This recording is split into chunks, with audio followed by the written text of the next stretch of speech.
Good morning प्यारे विद्यार्थियों। हमारा जो चैप्टर चल रहा है वो चल रहा है विनिर्माण उद्योग का। विनिर्माण उद्योग के अंतर्गत हमने अब तक जिन उद्योगों के बारे में चर्चा कर ली, जिनका प्रमुख रूप से हमने समझ लिया, वो लोहा इस्पात उद्योग है, सूती वस्त्र उद्योग है, सीमेंट उद्योग है, और इसके साथ साथ क्या है, हमने राजस्थान के जो प्रमुख उद्योग है उनके कुछ उद्योगों के बारे में प्रमुखतः हमने चर्चा कर ली।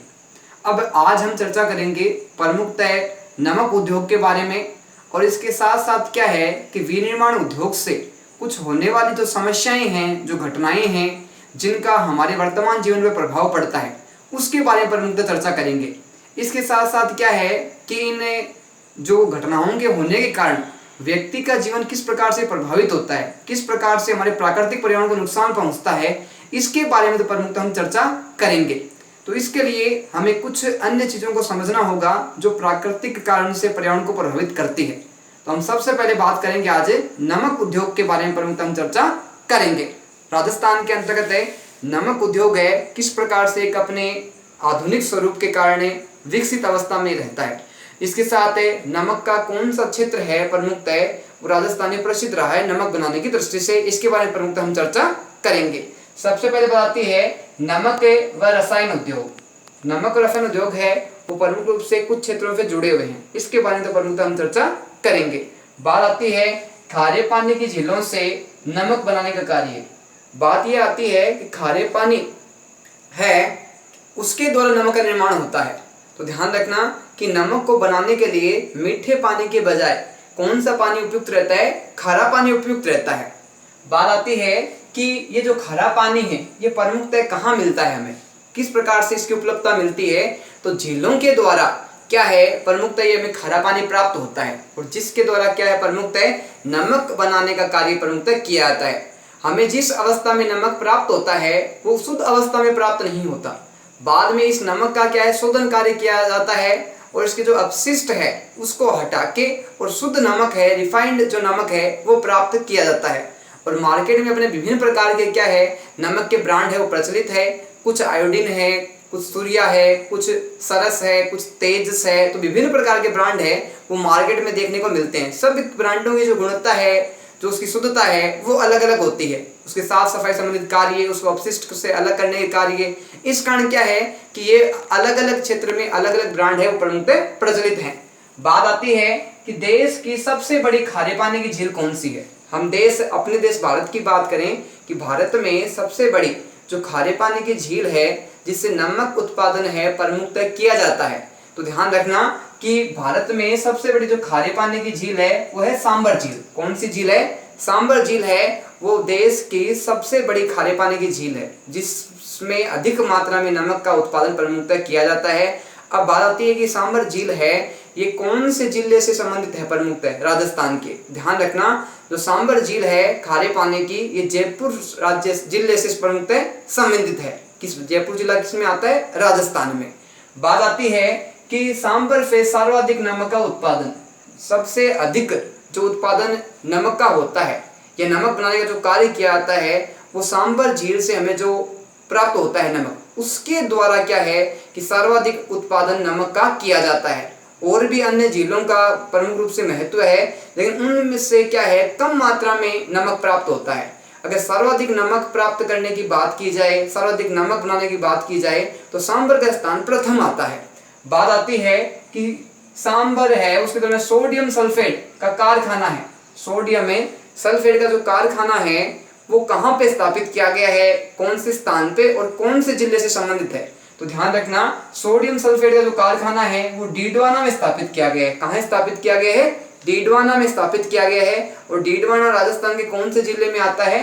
नागौर जिले में आता है। इस प्रकार क्या है क्वेश्चन कई बार एग्जाम में पूछते हैं कि सोडियम सल्फेट का कारखाना कहाँ है, तो ध्यान रखना कहाँ पे है? डीडवाना, नागौर में है। अब बात आती है कि जो मैग्नीशियम सल्फेट का कारखाना है वो राजस्थान में कहाँ पे है। ध्यान रखना कि सोडियम सल्फेट और मैग्नीशियम सल्फेट इन दोनों का अंतर का ध्यान रखना। अब बात की हमने मैग्नीशियम सल्फेट का कारखाना वो राजस्थान में कहाँ पे है, तो ध्यान रखना जो पंचपदरा है अपने वहां पे क्या है कि मैग्नीशियम सल्फेट का कारखाना है। और बात आती है कि पंचपदरा कहाँ आती है, तो पंचपदरा बाड़मेर में आती है। पंचपदरा कहाँ आती है? बाड़मेर में आती है। इस प्रकार से ये क्वेश्चन कई बार एग्जाम में पूछा गया है। सोडियम सल्फेट का और मैग्नीशियम सल्फेट के कारखाने कहाँ स्थापित किए हैं, तो इनके जिले और इनके स्थान दोनों को ध्यान रखना। डीडवाना नागौर में कौन सा है, सोडियम सल्फेट है, और जो मैग्नीशियम सल्फेट है उसका कहाँ है, पंचभद्रा बाड़मेर में। ये तो बात हो गई नमक की, कि नमक है वो सर्वाधिक कहाँ से प्राप्त किया जाता है, सांभर से, और सांभर का देश में क्या है, प्रथम स्थान बताया गया है। इसके साथ ही सोडियम सल्फेट है और मैग्नीशियम सल्फेट के कारखाने कहाँ हैं, इससे संबंधित क्वेश्चन भी कई बार एग्जाम में पूछा जाता है। बात करते हैं अब ऊन उद्योग की। ऊन उद्योग है वो प्रमुखतः राजस्थान में, भारत में प्रमुखतः एक प्रचलित उद्योग रहा है। पशुओं की जो ऊन वगैरह होती है वो बहुत ही अच्छी क्वालिटी की क्या है कि भारत में प्रमुखतः देखने को मिलती है, और उस ऊन का उपयोग है वो स्वेटरें बनाने में, कोट बनाने में, और अन्य कुछ जो दरियां हैं बड़ी बड़ी, कुछ अन्य जो आभूषण वगैरह में जो ऊपर के जो कवर होते हैं उनको बनाने पर मुख्य इस्तेमाल किया जाता है। तो बात आती है सर्वाधिक भेड़ व ऊन संबंधित पशुओं का पालन।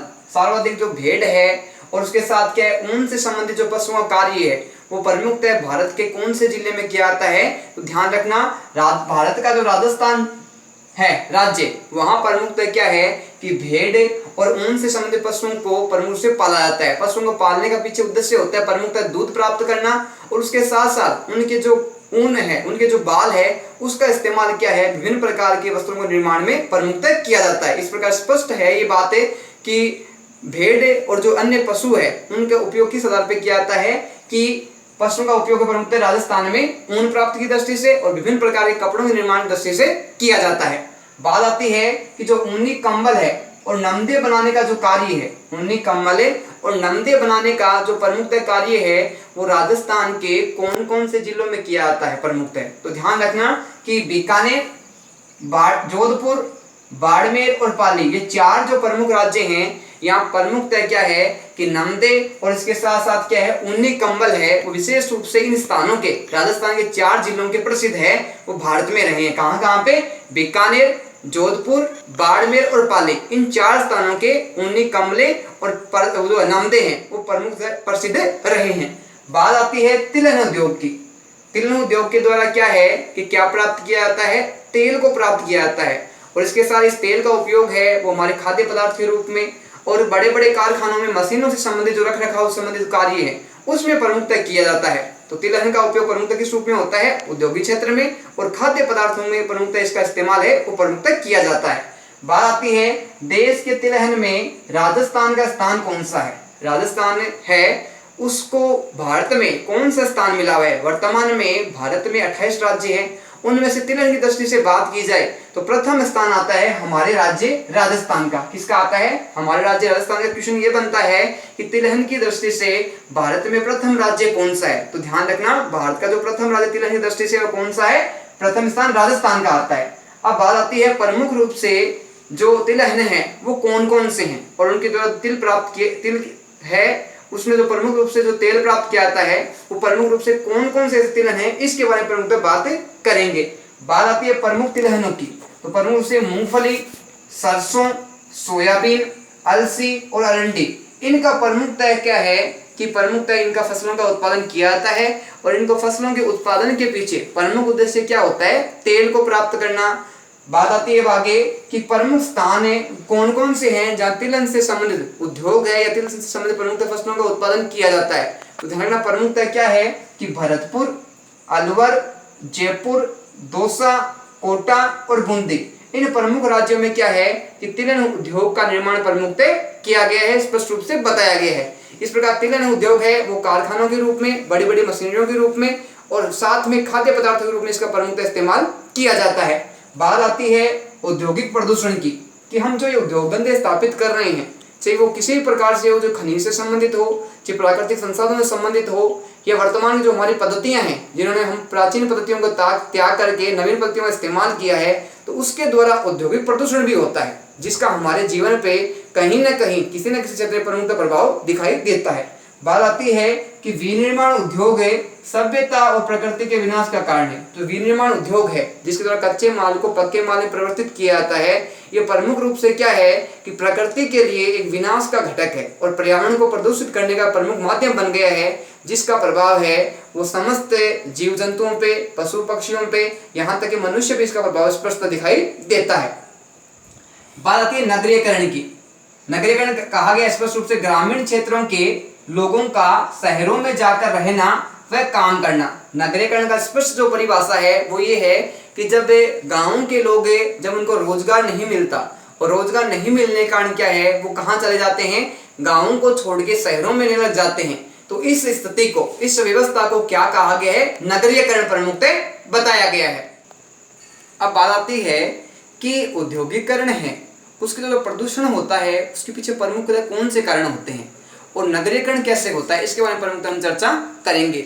सबसे पहले बात आती है कि औद्योगिकरण होता है वहां नगरीकरण भी होता है। औद्योगिकरण का मतलब हो गया जहां हमें विभिन्न प्रकार के उद्योग स्थापित कर रहे हैं, बड़ी बड़ी इकाइयां स्थापित कर रहे हैं, बड़ी बड़ी मशीनरी की स्थापना कर रहे हैं, वहाँ क्या है कि नगरीकरण भी होता है। क्योंकि जहाँ क्या है रोजगार अधिक उपलब्ध होगा, वहाँ जनता है, जो लोग हैं वो प्रमुखतः वहाँ रहना, वहाँ काम करना प्रमुखतः पसंद करेंगे, क्योंकि वहाँ उनको आवश्यकता के आधार पे, उनकी ज़रूरत के आधार पे क्या है रोजगार मिल जाता है। और रोजगार मिलता है वहाँ जनसंख्या भी क्या है अधिक होती है। लोग हैं वो गाँव में जहाँ उनको रोजगार प्राप्त नहीं होता तो उस स्थान को छोड़ के ऐसे स्थान पे चले जाते हैं जहाँ उनको क्या है प्रमुखतः रोजगार प्राप्त होता है। रोजगार दृष्टि से क्या होता है, नगरीकरण भी हो जाता है। बात आती है कि प्रमुख स्थान कौन कौन से हैं जहाँ पे प्रमुखतः औद्योगिक प्रदूषण है वो ज़्यादा देखने को मिलता है। तो ये बड़े बड़े क्षेत्र हैं, वहाँ पे क्या है कि औद्योगिक स्थापित की गई है जिस कारण प्रदूषण प्रमुखतः फैला हुआ है। तो ऐसे प्रमुख राज्य कौन कौन से हैं, इनके बारे में प्रमुखतः स्थानों के बारे में प्रमुखतः बात करेंगे। तो प्रमुख जो स्थान है दिल्ली, मुंबई, कोलकाता, अहमदाबाद, नागपुर, बेंगलोर, पुणे व सूरत, ये प्रमुख जो स्थान है यहाँ पे क्या है कि प्रदूषण अधिक देखने को मिलता है। क्योंकि यहाँ पे क्या है जनसंख्या अधिक निवास करती है।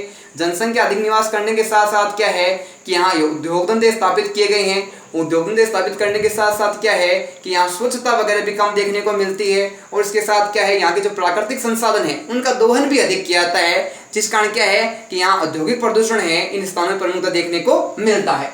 बात आती है इन नगरों में वायु व जल प्रदूषण अधिक। प्रमुखतः ये जो नगर है, ये जो प्रमुखतः राज्य से जुड़े हुए हैं, इनमें दो प्रकार के प्रदूषण प्रमुखतः देखने को मिलते हैं। पहला प्रदूषण है वो जल प्रदूषण है, दूसरा है वायु प्रदूषण। जल प्रदूषण क्या होता है, जिस कारण जल में जो अपशिष्ट वगैरह मिल जाते हैं, जल का दुरुपयोग किया जाता है, उसमें अन्य पदार्थों को मिल जाता है, समय समय पर जल की सफाई नहीं होती तो जल प्रदूषण हो जाता है। इसके साथ क्या है वायु प्रदूषण क्या होता है कि जो बड़े बड़े उद्योग धंधे हैं उनके द्वारा जो विभिन्न प्रकार के गैसीले पदार्थ बाहर निकलती है, इसके साथ साथ जो वाहन है यातायात साधनों के द्वारा उनका उचित रखरखाव नहीं होता और उनसे जो विषैली गैसें निकलती है, जिस कारण क्या है वायु प्रदूषण होता है। और जल का उचित उपयोग नहीं करने पर, जल का उचित देखने के कारण क्या है जल प्रदूषण और वायु प्रदूषण प्रमुखतः इन बड़े शहरों में, बड़े महानगरों में होता रहता है। बात आती है कि गंगा है वो प्रमुख रूप से कहाँ कहाँ में प्रमुखतः अधिक प्रदूषित देखने को मिलती है, अधिक विषैली देखने को मिलती है। तो प्रमुख ध्यान रखना कि जो उत्तराखंड है, दिल्ली है, उत्तर प्रदेश है, लखनऊ है, बिहार है, पंजाब है, यहाँ गंगा की स्थिति है वो प्रमुख रूप से अगर देखी जाए तो गंगा है वो शुद्ध नहीं होके यहाँ पे पूर्णतः क्या है अशुद्ध कुछ स्थानों पे देखी जा सकती है। बात आती है यमुना नदी की कि यमुना नदी है वो उत्तराखंड है, उत्तर प्रदेश और हरियाणा में प्रमुखतः इसका स्थान रहता है। लेकिन यहाँ पे भी हम देखने को मिलते हैं कि लोग उचित रूप से क्या है कि नदियों का उपयोग नहीं करते और नदियों को, पानी को प्रमुखतः दूषित करने में लगे हुए हैं। यहाँ पे अपशिष्ट वगैरह फेंकते रहते हैं, डालते रहते हैं, इस कारण क्या है दूषित हो जाती है। प्रमुख रूप से गंगा और यमुना की जो स्थिति है वो सामान्य वर्तमान समय देखे तो शुद्ध स्थिति नहीं कहा जा सकता उसको। बात आती है उद्योगों के अपशिष्ट के कारण दूषित। अब ये है गंगा यमुना ये दूषित क्यों हुई है, तो उद्योग धंधों से तो निकलते हैं अपशिष्ट है, जो गैस पदार्थ हैं, जो कार्बनिक तत्व है, वो क्या है कि नदियों में जाके मिल जाते हैं और नदियों में मिल जाने के कारण क्या है ये जो जल है विषैला हो जाता है। कुछ स्थानों पे तो इन नदियों का जो जल है वो पीने के लायक भी अवस्था में नहीं है। बात आती है 30% जनसंख्या महानगरों में सांस की समस्या से पीड़ित। जो महानगर है वो वर्तमान समय में अगर देखा जाए तो उनकी जो लगभग 30% जनसंख्या है वो प्रमुख रूप से क्या है सांस की समस्या से पीड़ित है, सांस की समस्या से ग्रसित है। क्योंकि जो वातावरण है, जो एनवायरनमेंट है वो इतना प्रदूषित हो गया है कि वो स्वच्छ हवा नहीं ले पाते। स्वच्छ सांस नहीं ले पाते, जिस कारण क्या है उनकी सांस में जो विषैले पदार्थ हैं वो सांस के साथ उनके पेट में, उनके शरीर में प्रवेश कर जाते हैं। अब बताते हैं प्रमुख ये दूषित करने वाले पदार्थ कौन कौन से हैं। तो प्रमुख रूप से कार्बन, सीसा और सल्फर है वो वायु के साथ मिल जाती है, जिस कारण क्या है वायु प्रदूषित हो जाती है और सांस लेने में लोगों को कठिनाई होती है। सर्वाधिक जो प्रभाव पड़ता है वायु प्रदूषण का वो प्रमुखतः क्या है कि जो छोटे बच्चे हैं, वृद्ध जो पुरुष महिलाएं हैं, उनके जीवन पे ज़्यादा इफेक्ट पड़ता है, क्योंकि उनकी रोग प्रतिरोधक क्षमता है वो कम होती है। बात आती है अम्लीय वर्षा की। यह अम्ल वर्षा क्या है, तो प्रमुखतः रूप से क्या है गैसीय पदार्थ है वो इसमें मिल जाते हैं, और मिल जाने के कारण क्या है कि जो वर्षा होती है, वर्षा का जो जल होता है वो दूषित होता है, और वो क्या है कि अपने कृषि पे प्रमुखतः प्रभाव डालता है। तो प्रमुख रूप से बात करेंगे अम्ल वर्षा क्या है। तो पृथ्वी के वायुमंडल में सल्फर डाइऑक्साइड है और नाइट्रोजन है ऑक्साइड जल के साथ क्रिया करती है। पृथ्वी के वायुमंडल में सल्फर डाइऑक्साइड है और इसके साथ नाइट्रोजन ऑक्साइड है वो जल के साथ क्रिया करती है, और उसके कारण जो नाइट्रिक अम्ल है और जो गंधक है वो तेजाब बन जाता है। क्या तेजाब बन जाता है? नाइट्रिक अम्ल है और जो गंधक है वो तेजाब बन जाता है। इस प्रकार क्या है ये अम्ल वर्षा के रूप में परिवर्तित हो जाता है। बात आती है सतत विकास की। प्रमुखतः सतत विकास वो विकास होता है जिसमें लगातार कार्य किया जाता है, विकास से संबंधित है, और लगातार नई प्रणालियां, नए नियम, नए सिद्धांत को लागू किया जाता है। और विकास है वो एक साथ न होकर एक क्रमबद्ध व्यवस्था का अध्ययन के रूप में सतत विकास होता है। बात आती है हमारी नीतियों को वर्तमान आवश्यकताओं के साथ साथ, हमारी जो नीतियां बनी है वर्तमान जो आवश्यकताएं हैं उसके साथ साथ क्या है भविष्य की आवश्यकताओं को भी ध्यान रखना। नीतियां इस प्रकार बनी जाए कि हमारी जो वर्तमान आवश्यकता है वो भी पूर्ति हो जाए, और जो आगामी जो अपने भविष्य की जो आवश्यकताएं हैं वो भी पूर्ति होती रहे, तथा हमारे बाद में इस विश्व में रहने वाले की आवश्यकताओं की प्राथमिकता देना। यानी सतत विकास है प्रमुख रूप से किससे संबंधित है? वर्तमान आवश्यकता से संबंधित है। उसके बाद में जो आगामी जो पीढ़ियां आएगी उनकी भी क्या है कि इन संसाधनों का उचित व्यवस्था की जाए, ताकि आगामी जो पीढ़ियां आएगी, आगामी जो भविष्य है वो आएगा, उसमें क्या है पर्याप्त रूप से संसाधनों की उपलब्धता रहे, किसी प्रकार के संसाधनों की कमी प्रमुखतः नहीं आए। बात आती है भारत में हर 8वां पक्षी है लुप्त होने के कगार पर है। कारण क्या है इसका? प्राकृतिक पर्यावरण का दोहन करना, जल संसाधनों का कम होना, वायु का विषैलित होना।